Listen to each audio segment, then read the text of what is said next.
And I would like to let you know that today we have a wonderful guest. It's PJ Catalano. Can you believe that I have him with me right here? And he is a master inventor. He is the main hardware person that we always see on Instagram and on LinkedIn. It's such a privilege to have PJ here. How you doing, PJ? I'm doing great, 𝗏𝐶ia. Thanks for having me. I'm stoked to be here. I'm stoked to meet you and finally get to talk to you in person. I know we've been interacting on social media for a long time now, so actually get down and talk to you is it's a career achievement of mine that I'm so proud of. So thanks for having me.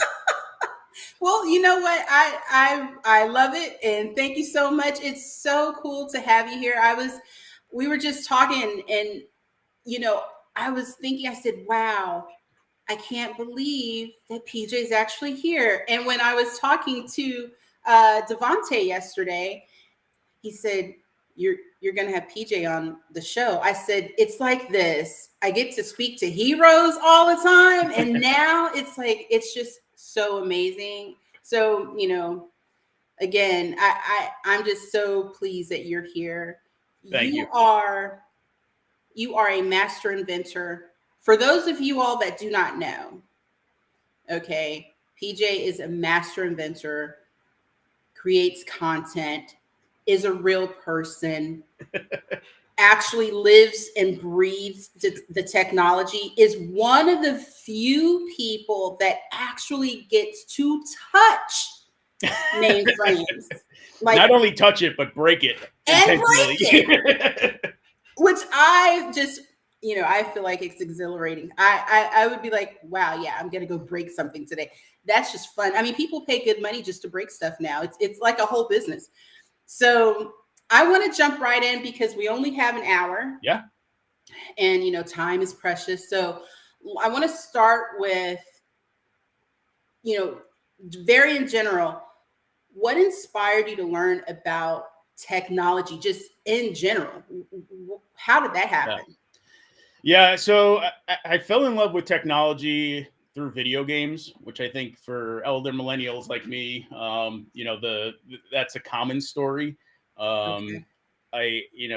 Nintendo NES was, if I was probably 5 years old when I got my first Nintendo. At the same time, my grandfather bought us a Commodore 64 Nice. computer, and that was my first computer. And he would take the time. At this time, he was retired accountant. He would take the time to actually, when we went visit, he had a Commodore 64. He'd like, "Hey, check out this cool little thing." And he'd hand me like this piece of paper, which honestly, I didn't understand what it was, but it's like, "Let's go write this thing and see what happens." He was teaching me how to code at like 5 years old. Wow.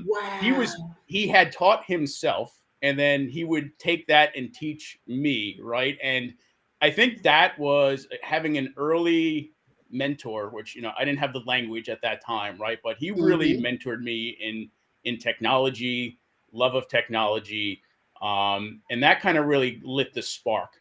Right. Later on in kind of middle school, one of my friend's fathers was big into technology. We spent a lot of time, again, playing video games, and he had the latest and greatest computer, always all the greatest bells and whistles. But before we're allowed to play, he forced us to do like these DOS tutorials, right? Disk operating system, right? Command line tutorial. Like we were kids. We're like, yeah, let's just bang through. We want to go play the game. Like, okay, we'll do this tutorial thing. And that fostering of kind of like the teaching from multiple people in my life really lit the spark. It wasn't really until high school I took a class like, oh, there's a class where you get to build a computer. I want to go do that. Till I really understood like, oh, this is what I want to do for the rest of my life, right? I want to be in technology, hardware, coding, something, right? And at that time, like I didn't know mainframe was a thing until late in college, when I was kind of looking for jobs, looking for opportunities. And it's like, I didn't choose the mainframe life. The mainframe life chose me. I mean, I really feel that way. Right. And it's just kind of having access, a passion for technology that led to kind of a 20-year career in mainframes. Like I can't imagine 20 years to me just baffles my mind, but that's how long I've been doing it. And I've been loving it ever since. That's amazing. So you had someone that took the time to just introduce, here we go again, exposure. You got to be exposed to this stuff. You don't know what you don't know. Now, lucky for you, you were like 5, but that just goes to show, like, I have nieces that are babies to me. Yeah. And they're sitting up on, their tablets and things. I'm like, wow. And at first it was really weird. And then I said, wait a minute, but they're comprehending. Yeah. And so good for you, because wow, 5 years old, that's precious. So you really got the ground. You were in on the ground. I love that. And I'm gonna be honest though, like at that age, like I didn't understand what technology was, right? Or what program or computer science was, right? But just having the exposure to it, and then being able, later in life saying, oh wow, like these concepts, I remember these things, and then actually using them in practice has been a tremendous value for me, right? And that's why I think it's so important, to give back, right? In terms of STEM education, STEM awareness. How do we just expose people to technologies and platforms that they might not know have ever existed? And I've kind of made that a personal mission of mine in the last kind of 6 months to a year here, is just trying to bring awareness to something that's so foundational, right? Mainframe technology to our lives, that we take it for granted and don't understand the fragility in it that we've kind of created as a society in terms of a skills gap, right? So just making people aware is step one, right? And then, from there, right, they get to choose or, pick where they want to go with that. But if you're not aware of it, that's not even in your choice spectrum. So, you got to get it out in front of people so they see it and know it and acknowledge it. Absolutely. Absolutely. So that brings us to the second question, because, a lot of folks do not understand, okay, mainframes are out here. It's an actual thing. Yep. Right. Pretty much so everything that we do, from even turning on the lights in your house, will go through a mainframe. Can you help the viewers by explaining to them and to me in your best way, what is the difference between regular PC distributed and mainframes? Yeah. People often get hung up on trying to explain mainframes, but what I like to think of it as, it's a computer. At the end of the day, it's a computer. If you understand a computer, the fundamentals of a processor, a memory, and how computer programs run in operating systems, a mainframe is no different, right? So it is not some special edge case, right, in terms of what its capabilities are. But I think what makes mainframes special is the scope and scale, right? And then not only the scope and scale, but the availability and reliability that is expected of these systems, just because, as you mentioned, they're so foundational to utilities, travel, our financial industry, our medical industry, right? We touch everything that those companies and businesses that use the platform can't afford for, I got to reboot my PC for an update. Like that you can't do that in this space, right? These systems have to be always on, always available, and everything you do has to be concurrent. So we take a lot of effort in engineering in making sure that every firmware upgrade, every fix pack you get is completely concurrent, right? You don't have to turn anything off.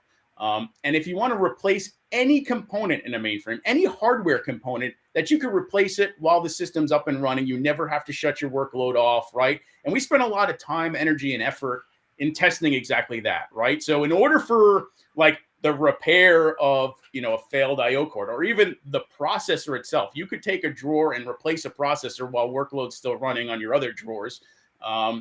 Those are some of the hardest things to do, engineer and test, because everything about the system, the stability, all of that has to be up, running, working for you to say, all right, now let's take a part out and see what goes on. So kind of wrapping your head around making a system that you can rely on, that's really the root foundation of how we go design zSystems and LinuxONE. And that really drives, I think, the uniqueness in terms of just like people understanding like your PC sitting at home or your server sitting at home versus a mainframe that, sits in a rack, or you can buy without a rack now. That's really a core difference that people understand, right? You could start talking about all the cool different technology differences, but you're now kind of down the road. It's like, it's a big box. It's a computer the size of your refrigerator, and it's always running and will never fail. Like that's the key differentiator in my mind.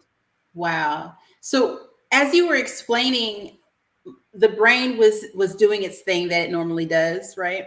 And I was thinking, I said, wow, PJ just described like 3 different jobs.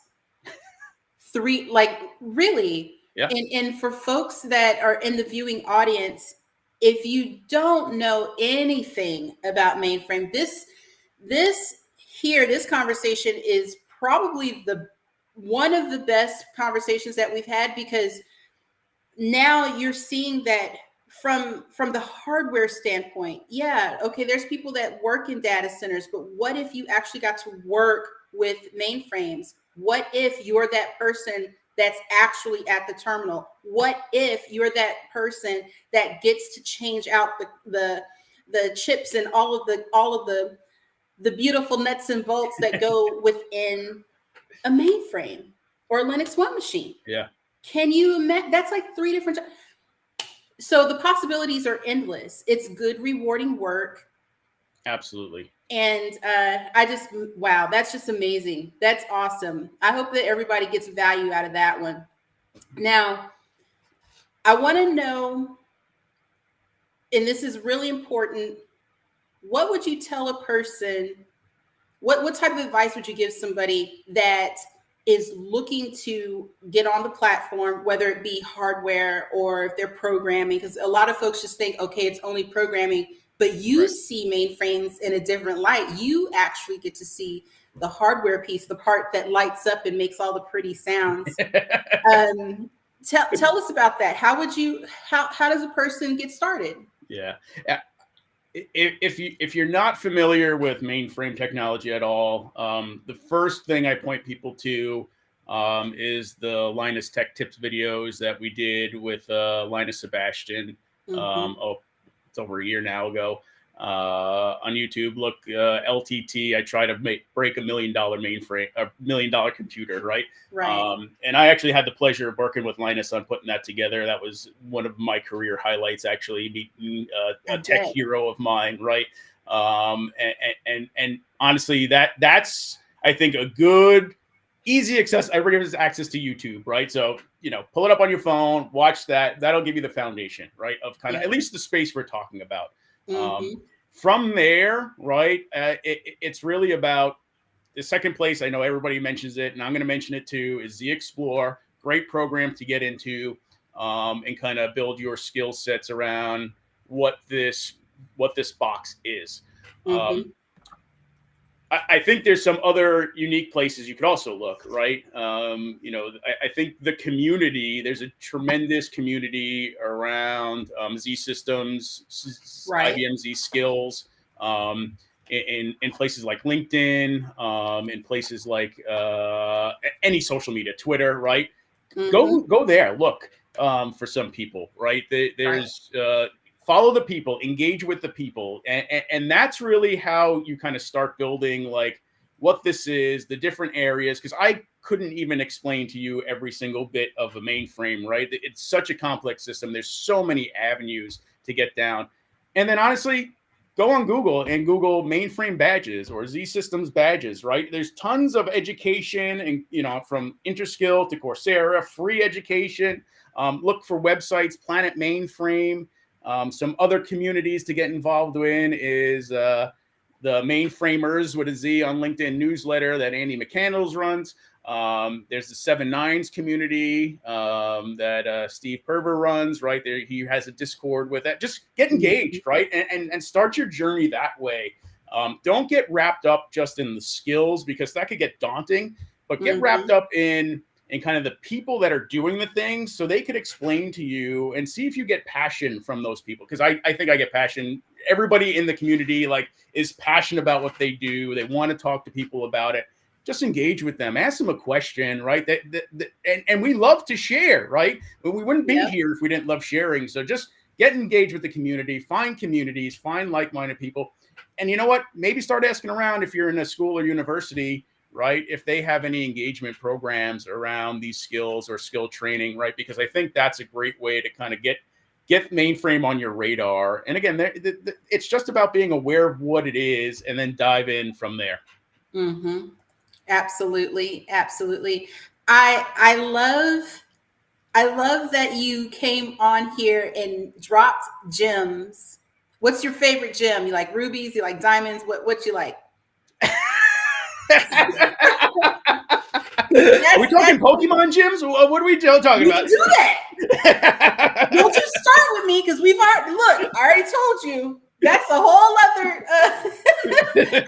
other thing. But yeah, you're sitting here, you're dropping gems for us, and we always talk about, like, what are some of how do people get started? Yeah. We talk about a skills gap. We talk about, oh, well, we don't have enough people to man our battle stations, but the people just don't know. Like, if they knew, then they would be like, oh yeah, this is really cool.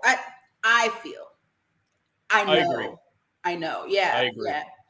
100%. And I made it a personal mission of mine, again, to try to bring awareness to the platform here in the last 6 months to a year, right? And again, it's such an amazing technology that, we're doing a disservice to ourselves as an industry to kind of keeping it locked up. And I think from my view, from inside out, there's been a big shift in the way we market and talk about this technology from IBM outwards, right? And really started, I think, again, my view, with that Linus Tech Tip videos of giving people access to all the cool stuff and hardware we do and why it's important, right? And starting that branch, engaging with, a new generation of mainframers, right? Speaking to them on their platform, speaking to them in their language, speaking to them with their, role models and idols, right? Like Linus Tech Tips. It's like, and the recent thing we did with Unbox Therapy, right? How do we use those vehicles, right, to kind of talk more about all the awesome stuff we did? And I think we did a pretty crappy job of that in the past. This is PJ's view, right? Listen, I love it when you're real. So go ahead, come on. and it's just like bring the messaging to the right platforms, to the right communities of people, right? And exposing the early, and again, this I think pays back to where we were talking about is how we got started is the earlier and the younger generations we can talk to and just making them awareness of what this thing is, like, the more dividends that's going to pay down the line to the community as a whole, right? So how do we do that? Where do we engage them where they're living in terms of spending their time on which platforms are the right platforms? And then how do we kind of get the messaging that they understand, that that they'll consume? And again, it's just about awareness, right? Nothing more than being aware. The skills comes later, right? But if you're not aware, you'll never get anybody to pursue the skills for that technology. Absolutely. And let me just foreshadow here. We're going to talk about your LinkedIn and your Instagram accounts and all of the content that you produce. But I got to get there. I can't believe how engaging it is and how infectious. People are just like, oh, have you seen PJ's new video? Yes, I've seen PJ's new video. It's wonderful. But we're going to get there. I want to ask now, from where you stand, what are some of the misconceptions that people have about this space, about this mega technology space of mainframes and Linux One? Yeah, I think one of the biggest misconceptions in the enterprise computing space in general is that consumers of the technology are slow to adopt new technological advancements, right? And I think that had been true, right? Again, if you look at what these companies that are using our technology are doing, right? This is the backbone of how they do business. So clearly, right, they are tremendously risk adverse, right? For good reasons, right? It's like they want, if it's working, it's working, right? Don't fix what's not broken. And, you know, trying to branch like, hey, here's new technologies like the cloud, right? It's how do we make meaningful connections for this technology space, so people are adopting the right thing that's good for their business, right, to drive their core business. So recently we saw this vast swing, right, of like, oh, old technology, mainframe, blah blah blah blah blah, to, oh, now I got to move everything off platform, everything's going to the cloud, it's going to become somebody else's problem, right? Which is like, from a paradigm shift, like, it's like, wait, what? It's like, what's going on? And what we're seeing is that's easier said than done, right? So how do we bring about the right technologies for people to enable what makes sense for their core business, right?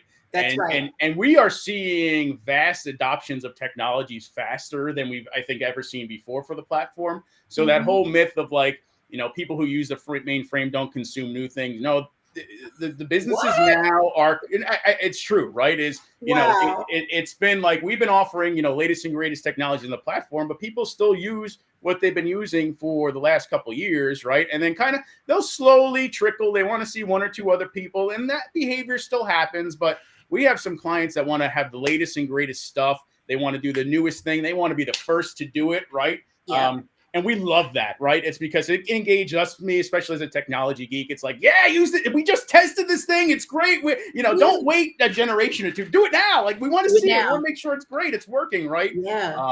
So it's that the adoption and I'm going to say the acceleration within the core mainframe businesses since the pandemic, I think, has exploded.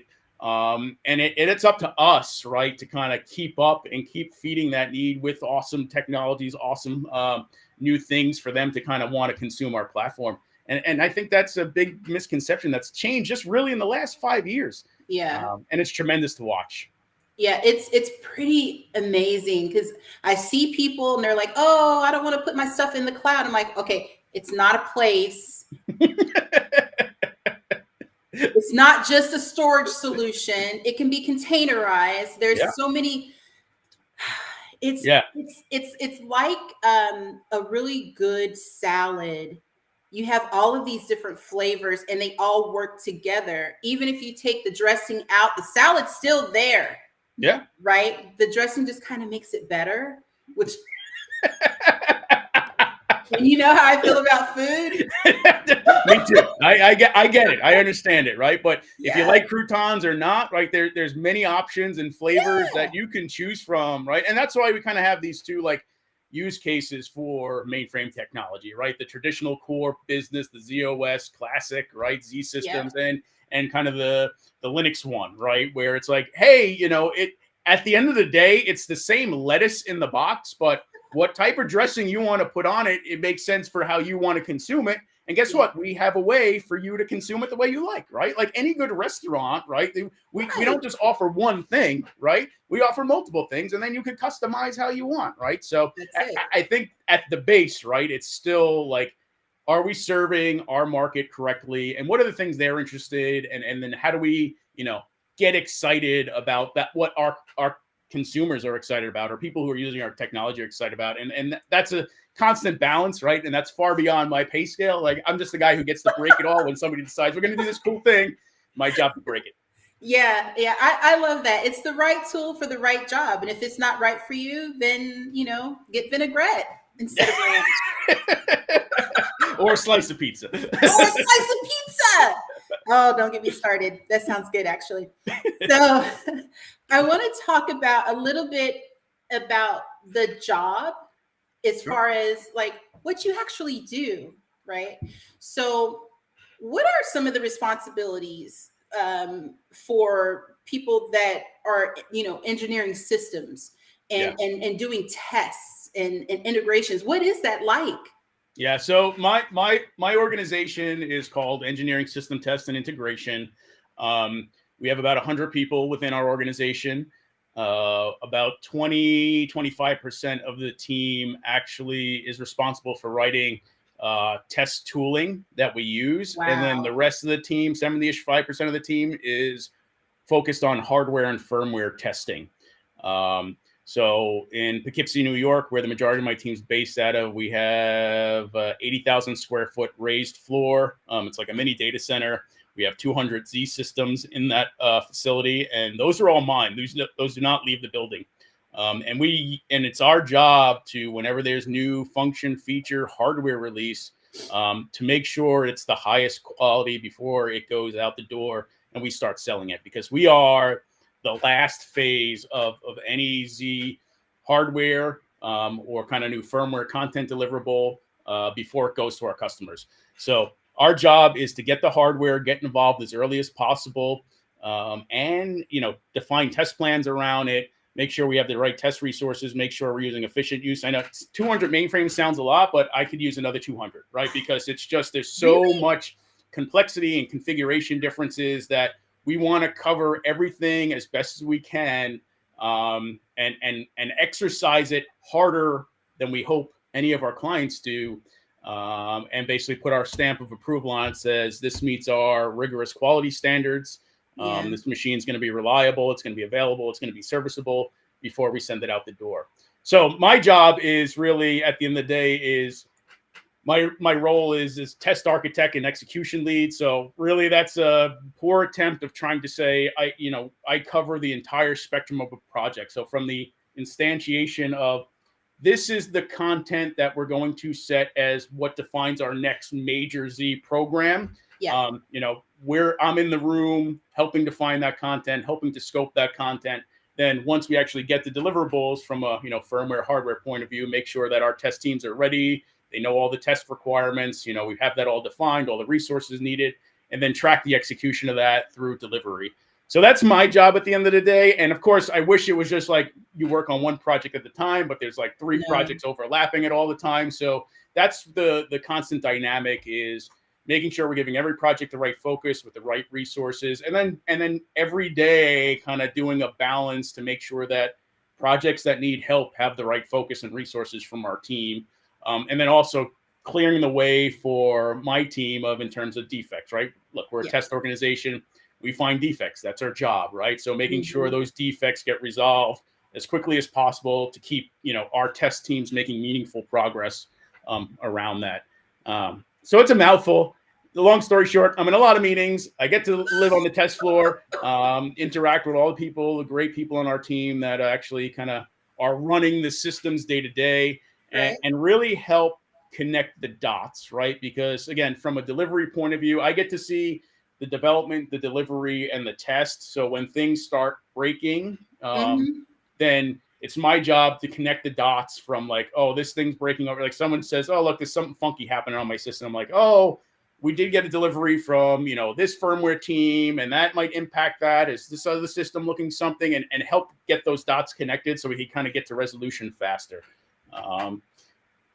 That's my day-to-day job, right? But then there's a bunch of other stuff at IBM that I get engaged with, right? That that's also fun around the inventing space, around the community space, right? And it's a lot of work, but I enjoy it, and I'm really passionate about what we do and the impact of what we do. That at the end of the day, people who use our systems actually feel that real impact, right? We could draw a very clear line between all our efforts in tests and the quality of the platform, and it really makes me excited, and I get passionate too. So like when I hear things like when a customer does hit an issue, like I take that personally, right? Because it's like, it's like, man, if we did this one thing different, or this, like, could we have hit it? Could we not? Can we make our test better for the next time?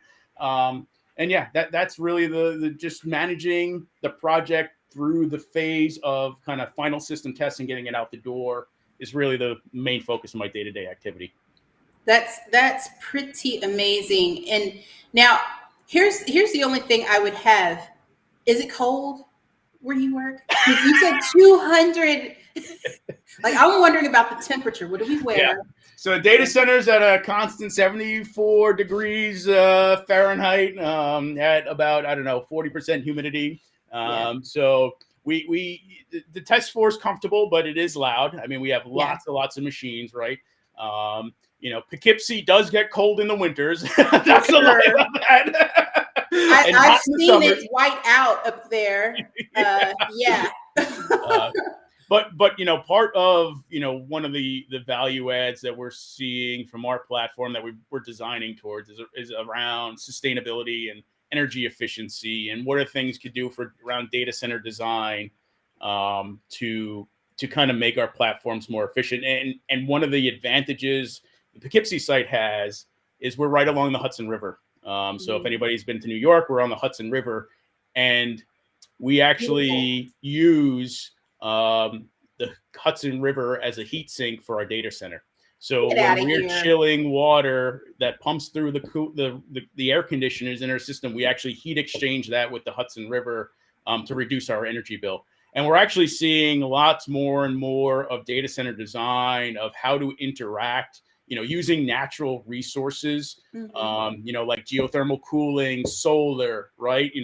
River cooling, right? To really drive energy efficiency, because, man, we use a lot of power, right? Yeah. Actually, the building I work in every day is the #1 power consuming site across IBM worldwide. And you can imagine why, because I told you I got 200 mainframes, not to mention, the 100 control units of storage I have, the 50, 60 fiber channel directors and everything in between, right? That we need to take to run a full data center.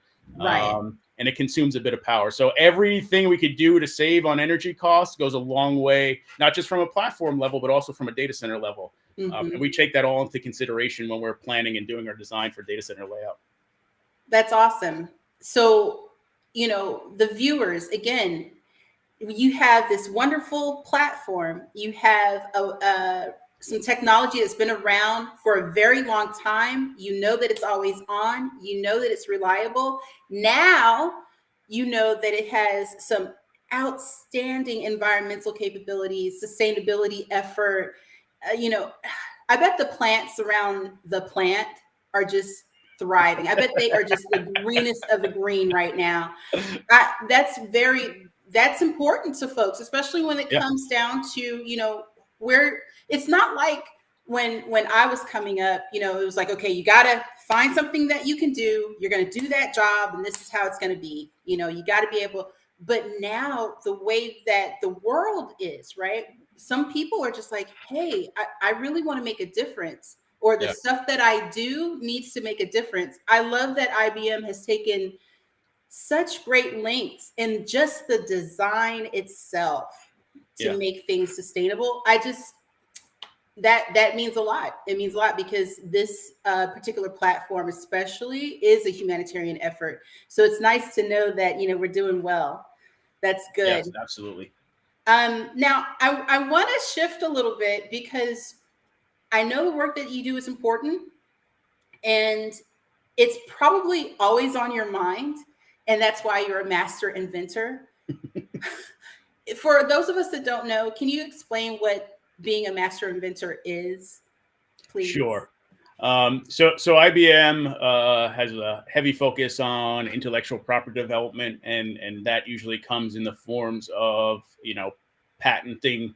And, we have a long history of patent leadership within the United States, right? The United States Patent and Trademark Office, right? For the previous 29 of the previous 30 years, we've been the #1, got the #1 issued patents. And that doesn't happen by accident, right? That happens because IBM fosters development of intellectual property and patents as part of our core business.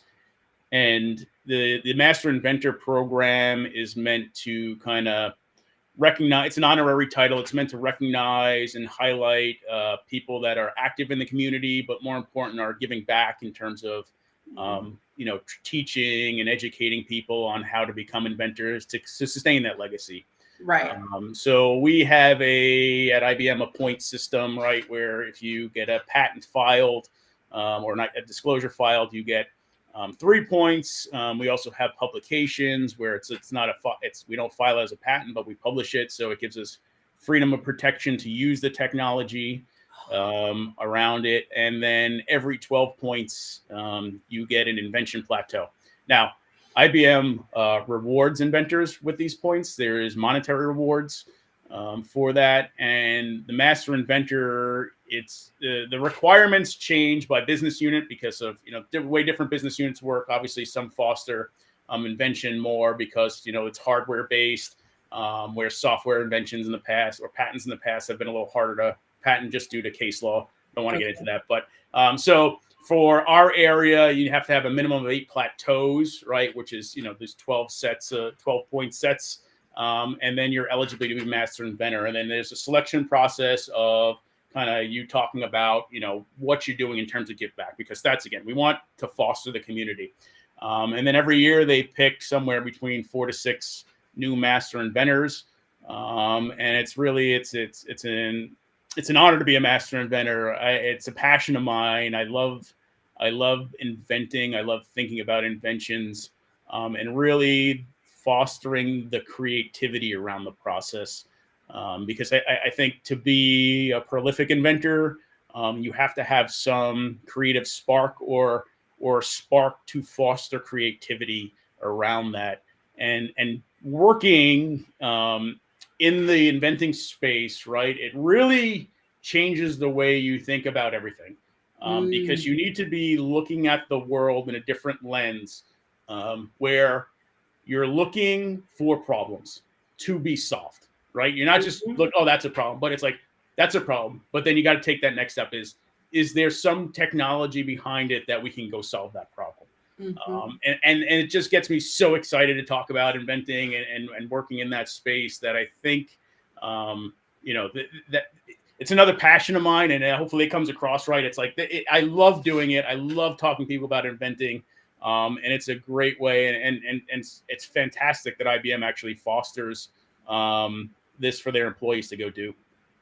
That is awesome. So we're looking for, not just solutions, but what is the problem? How do we fix it? Not just here, let's throw some money at it. No. You're actually looking for the solution. Right. And inventions. So in order for, we could get into a whole discussion about patent eligibility, but one of the key requirements from the United States Patent and Trademark Office is the invention has to be useful. Like that, it has to be useful. It's not just you invented something for the sake of inventing something, right? Yeah. So like the Rube Goldberg machines, like at the end of the day, they solve something, but they're not useful. You can't ever go build that. Right. So it's like, how do you get to a useful solution for whether it be an everyday problem or a solution that's unique to our platform or solutions just for the general technical community in general, right? It really gets you thinking about how you frame your ideas into a structured manner, that I think without the process of inventing, for me at least, like I don't think I'd be able to frame my thoughts to get to a solution as fast as I've kind of trained myself over the years. Because I've been doing this for 10-ish plus years, the inventing. I got started kind of late in my career. I wish I'd started earlier. But that's also why I'm passionate about trying to get people engaged as early as possible in the process, because that creativity, bringing fresh eyes instead of to look at a set of problem, it's like that. It invokes, so many great ideas, and the collaboration too, right? It's I never invent by myself. I never I'm going to come up with a solution by myself. I'm always working in a team of 3 to 4 people, and looking at a problem and presenting a problem. That kind of the creative process that you engage with each other in terms of like, how do you brainstorm? What's really feasible, right? Let's look at this problem in a different light. Maybe there's a better solution. Does this problem apply to something more than just the one aspect that you thought of? Is it a broader problem that needs to have a better set of requirements to go solve it? Right.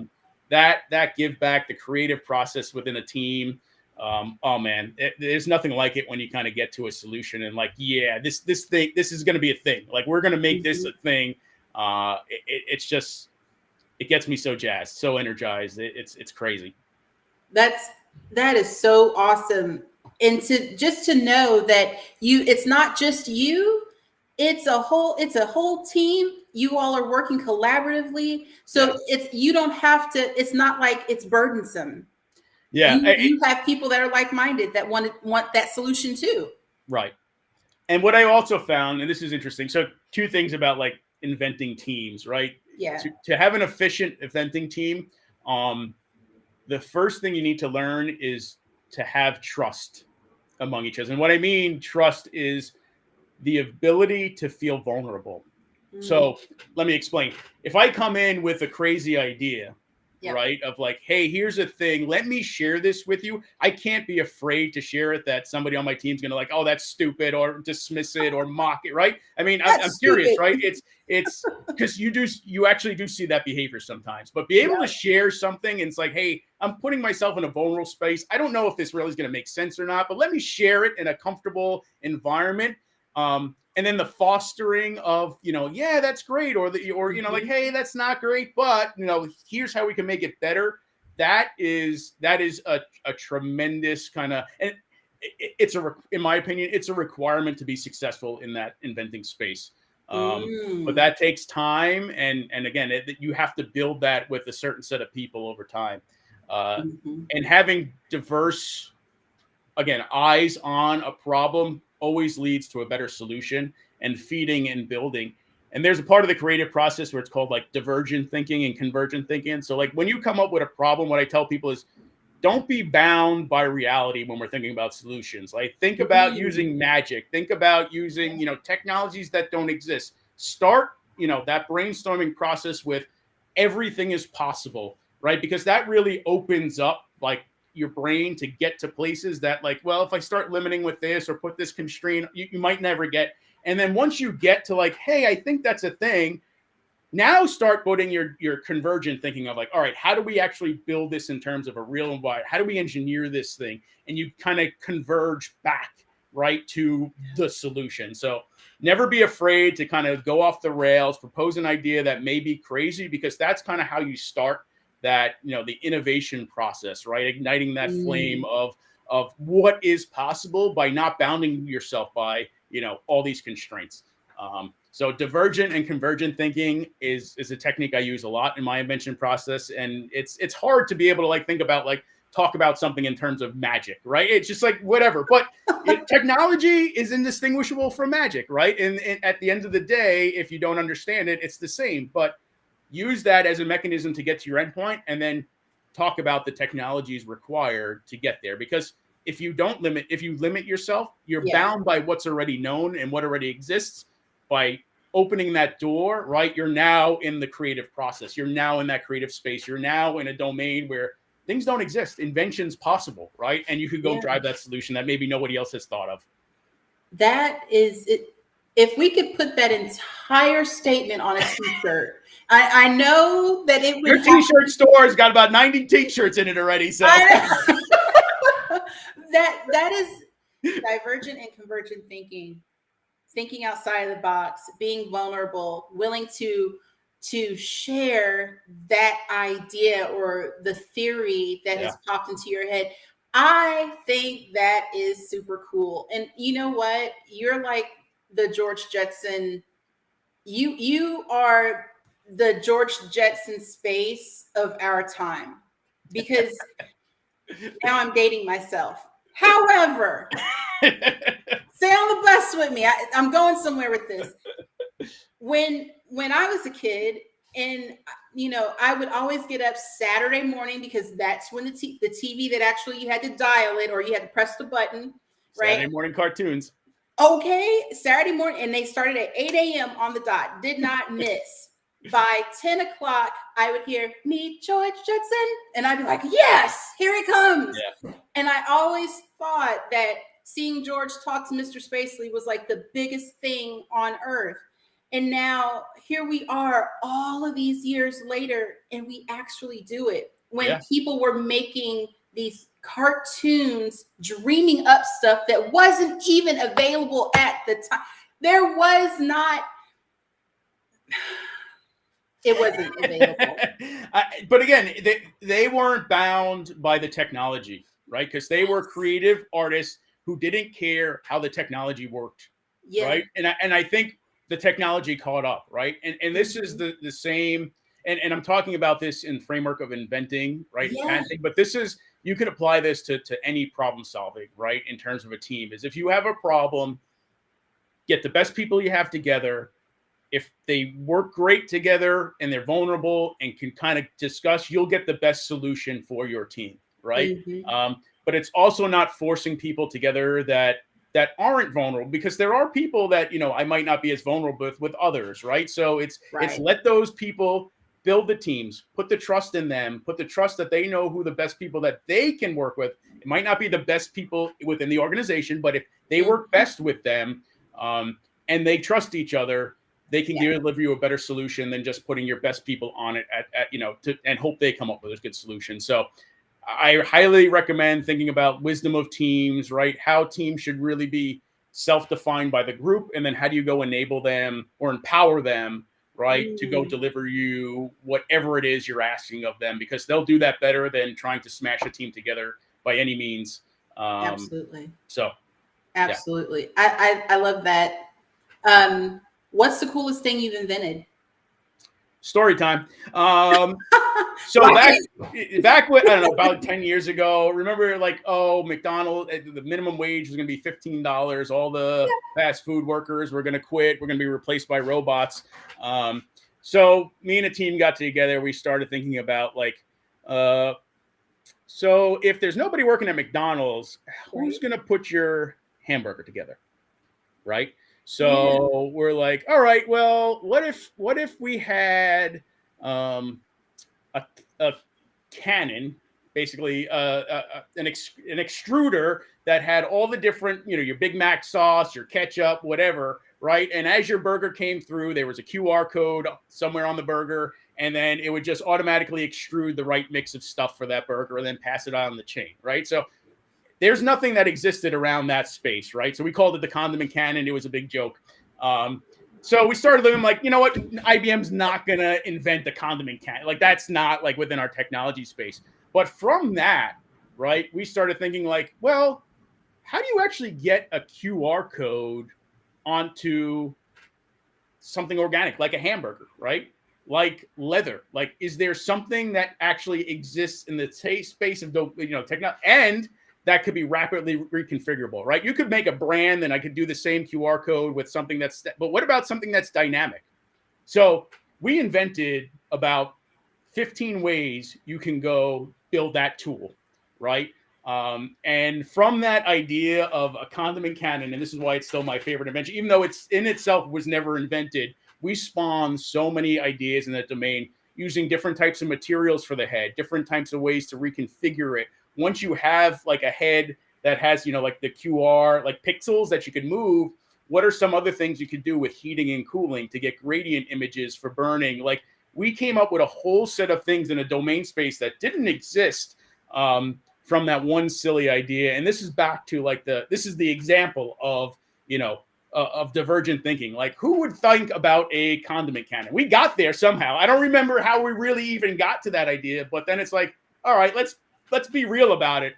And then we found the other problem, right? Is, well, how do you actually get QR codes on foods that you can change, right? And that spawned so many other ideas that actually really did turn into, I think, like 7 or 8 US patents. It's got like 7 or 8 international patents on it as well. Because it was an interesting thing. So to me, that is my favorite thing I ever came up with on a team, the condiment cannon. I know, every time I tell the story, everybody's flabbergasted. Like, you don't even know where to go with that. But I think it's a great highlight of how you could start from a place. It started from the minimum wage is changing, to how do I get, you know, rapidly reconfigurable dynamic QR codes onto organic materials with a single line of thought, which if you put those two things next to together, nobody would get there, right? But through a team process, we somehow connected that dot and came up with real solutions, which, you know, and how did that happen? I don't know. It kind of feels like magic, right? But when you're working with a team like that, magic happens often, and it has to when you're in the creative space.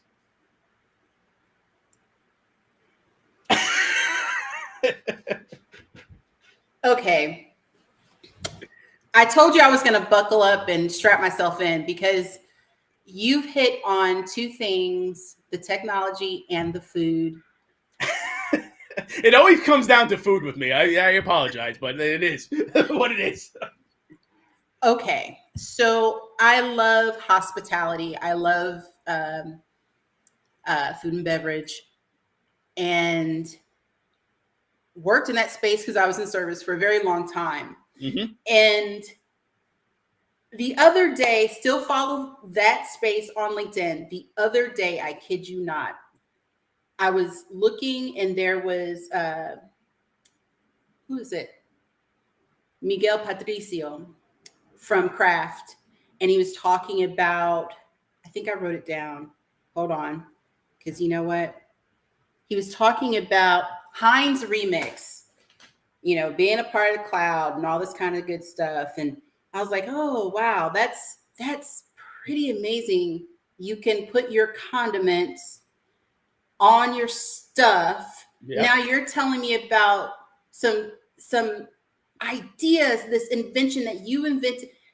Could you imagine how just the QR code on a burger, how much faster, you know, you go to the place, okay, I don't really need to think about it. Okay, we got some Wagyu over here. Oh, that's Wagyu. Got it. Yeah. Put it down, it drops.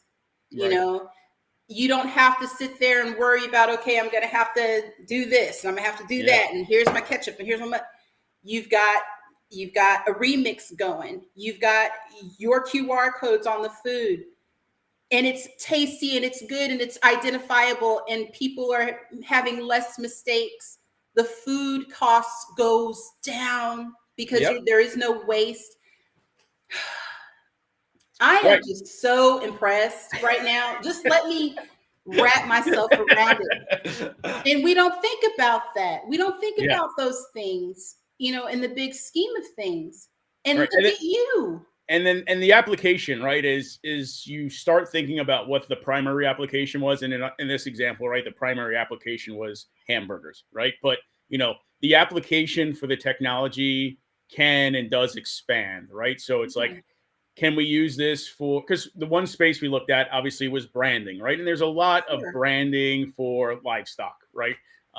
But how can you have unique brands for each individual animal that tells you their history or their characteristics versus just some generic brand or some generic number, right? That you can then, you could brand it and then, you know, you could, as your cattle coming through, you have a reader that's reading it, you're counting your cattle, their QR code, you know where they've been, you can track what they've been doing from their QR, like, so taking what they've been eating, how you, right. So take that, it starts from a burger, but then it goes and, you know, there's other applications for it. And that's why it actually got so many international patents, was because the use case that we could describe was so much bigger than just, here's a stamp for your burger, right? It's everything else, all the other textiles like leather and, you know, anything that you want to stick something on or brand or do something, right? Clothing, manufacturing. Yes. There's application there, right? But it all started from that silly, like, how do you get ketchup on a hamburger when there's no more workers and they're all robots? Again, which is a scary dystopian future, right? We're not, hopefully not there, but it's like, you got to start from somewhere. And usually you start from an extreme example that kind of is like, this could be a problem. And then is it really a problem? And then how do we go solve it? You know what? That's just amazing. I am just so impressed because no, really, you've taken something, a hobby, you've taken a daydream. I wonder what would happen if we didn't have any people to work at the burger place, something that small to, guess what? We can look at the health and the range of our food source, not just the source. Right. Again, a humanitarian effort. It's just, it's a beautiful thing, PJ. And I applaud you and your team. That's just, I'm blown away and I'm not going to stay there, but I absolutely think that is amazing. I really do. Thank you. I want to get to your content, okay? But first, I want to find out, how do you define success? That's a loaded question. Success to me means my family's happy and healthy. hard stop, Awesome. right? Whatever I need to do to make that happen, even if it's sacrifice on my end, that's success to me, right? Yeah. So everything I do, I put in that framework, right? I've integrated my work life, because everybody talks about work life balance. There's no such thing as a balance, right? It's how do you integrate those two things where you're providing value to both your personal life and to the, your career.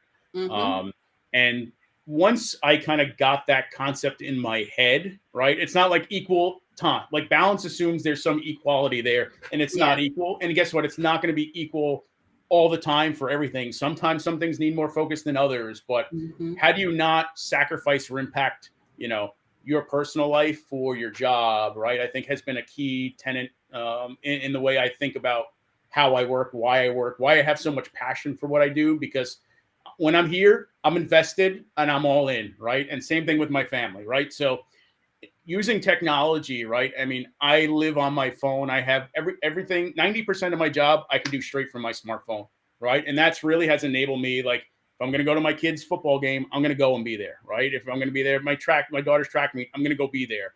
But that doesn't mean I'm fully disconnected. I can engage and give things the right attention it needs at the right time. Having that ability and giving kind of value, I hate saying value, but spending the right time with my family, making sure, right, they're prioritized while also getting my work done, that's success, right? Being able to handle both of those. I'm not saying that's easy. There's lots of stress both ways, right? But it's making that meaningful so you're not missing out on the things that are important to you, and my family's important to me. So prioritizing that is success. That's awesome. That's awesome. And what a simple thought. I want my family to be happy. I want me to be happy. And when I work, I have this balance, and it's not really work because it's stuff that makes me happy. Yeah. Right. So yeah, that's perfect. Now, what is your process for creating your mainframe content? I wish I had a clear defined process. It's a bit chaotic. The goal. So I started, I'm going to say late last year. I've never done this for myself, where I kind of set a personal goal for myself for the year. Like, this is going to be the theme of my next year. Like, I've never done this before. I'm like, this next year, 2023 is going to be my year of content creation. Right. I kind of started and dabbled, in 2022. But I was like, if I'm going to go do this, I need to go all in. So the mission was, I'm going to do 2 videos a week. That's my goal. Like, let's stick to it. Right. And I started getting into it. And I think my biggest fear when I started was I didn't have a voice. I didn't have a personal brand. I didn't have, there was so much to think about that fear, it paralyzed me. Right. So how do I get over that fear? And it was really like making a commitment that I'm going to go do this regardless. And I did it. And I went to go execute on that. And I said, well, where do I even start? And I started, not stealing, but like, if you look at Instagram and TikTok, right, the theme around like, trending audios and kind of similar concepts, right? Because that engine then pushes you more. I'm like, let's start there. What's trending this week? On Instagram. And I'm like, oh, I could do something silly in the mainframe space with that. And that's where I started. And from there, it's like, oh, I actually enjoy doing this. Is fun. This is just another creative flame that I didn't realize I had within me that I kind of wanted to self-express. Right. And then from that flowed, this brand, right, of PJ. He's silly, does mainframe content, and I love it. Right. So how do I then make it meaningful and useful? So I started then throwing in some like educational stuff, like, hey, here's how we test this thing. Here's the thermal chamber. This is how we use it. Here's the safety test, right? Pulling mainframes and weighing things down. Like, that's kind of starts interjecting with the flow, but having that drive of a goal, and then also kind of making sure I had a deliverable of myself. Like, we're going to do 2 a week. And then that 2 a week became, I'm going to do it 5 times a week. And then I'm going to do it every day. Every day got a little crazy. I'm like, okay, that wasn't realistic. Let me back it up a little bit. But that's really how I start framing. Is it something funny? Is it engaging? Can I put my spin and humor on it? And then can I, put that in the backdrop of what I do and love, right? Mainframe technology, or just, my job in general, things that people can relate to. And it's really with the focus of bringing awareness. Again, it's like, I don't need people to know how to the goal of my content's not to get somebody to know how to code, coded JCL for ZOS, right? That's not what I'm doing, right? It's just knowing what ZOS is. I'm wearing a ZOS shirt. I'm wearing, whatever it is, to make people have a conversation around, well, what is this thing, right? It's like, how do I get started? How do I get engaged? And that's really what brings the passion for me and then the community, right? I mean, the community and, the love they've been pouring back into the videos, like that just makes me want to do better, makes me want to do more. And what a wonderful community there is around the mainframe space. The most fantastic people you get to meet and interact with, such as yourself, Leticia. Like, I love that. And that drives me more than anything is how do we get to interact with so many great people that love and work on our platform and advocates for our platform, and just, they're just great human beings at the end of the day too, right? Forget about the technology. It's like, these are just cool people to talk to, get to know them, get to know their personal interests. And that's just a big driving factor in what I do. And the content creation is kind of just a vehicle for self-expression at this point for me. But I just love doing it. Wow. That's so cool. That is so cool. Like, I look forward to when you drop your posts. I'm like, I want to know what song he scored. I need to know what is the funny, the lip sync that you're going to do. I look forward to it. And a lot of folks, some people may say, oh, well, this is kind of silly, but you don't know how people are learning. Sometimes it's the fun part. That's the fun part. Like I was telling you before, I love the music. I love how you score the things, because I think in measures, right? So when you were showing how like the weights on one of the racks, and there was another thing that you had done. You've done so many, but I can remember like hearing certain parts of the song, and that part of the song brings this picture in my head of what I saw. And so now I have a deeper understanding of what parts are within our wonderful mainframes. So you know what? You're doing the work. I told you it is silly. It 100% is silly, right? And then I'm not offended when people say it's silly, right? Because that's part of the goal. But you watched it and you thought it was silly, so therefore it served one of its purposes. No, I think it's 100% entertaining. And it helps.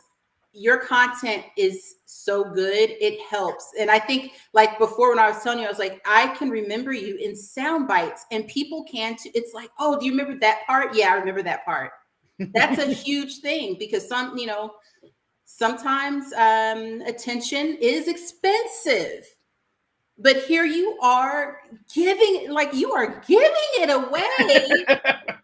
I'm serious. People are paying good money to learn how to, learn about this stuff. And here you are, you're just giving it away freely to where people understand in bits and pieces.